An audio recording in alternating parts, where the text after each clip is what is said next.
Oi, nono ano, bom dia para vocês. A nossa aula de história hoje, nós vamos para o segundo capítulo nosso e vamos falar sobre a crise de 1929.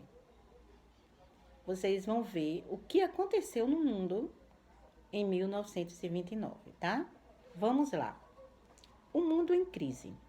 A Primeira Guerra Mundial foi um divisor de águas no cenário político e econômico mundial.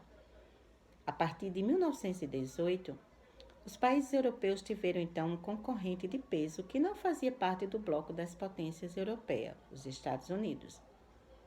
Para compreendermos a crise que ocorreu em 1929, temos que relembrar alguns pontos importantes da Primeira Guerra e assim perceber que a história não acontece da maneira como algumas coisas falam.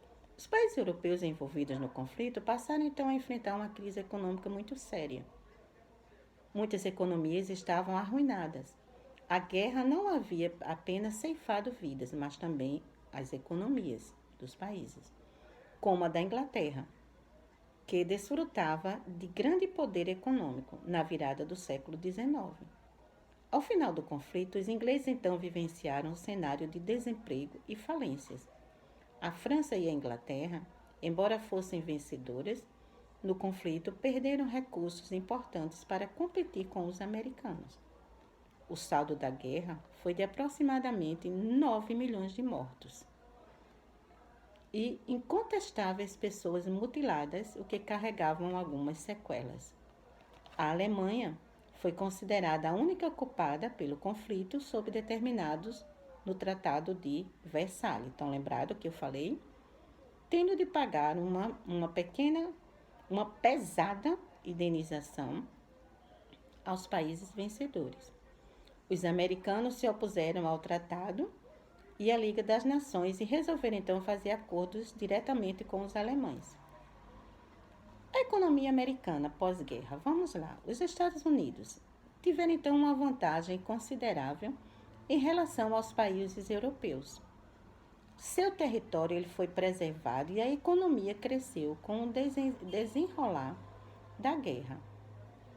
Aliado a isso, a doutrina Monroe, que considerava a América Latina zona de influência do capitalismo norte-americano, ajudou no processo de fortalecimento da economia deste país.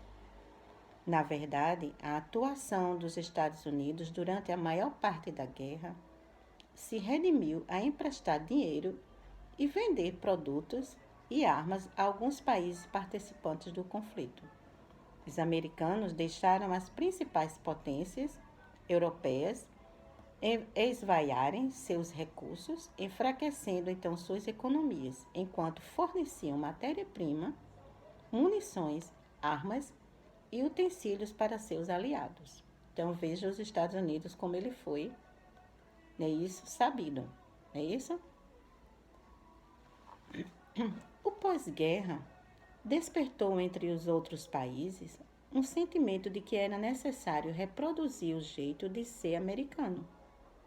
Esse sentimento é chamado pelos historiadores de American Way of Life. Estão lembrados, né? Ou estilo de vida americana. Como consequência do desenvolvimento interno americano, o consumismo tomou grandes proporções. As fábricas não paravam de produzir mercadorias cada vez mais modernas.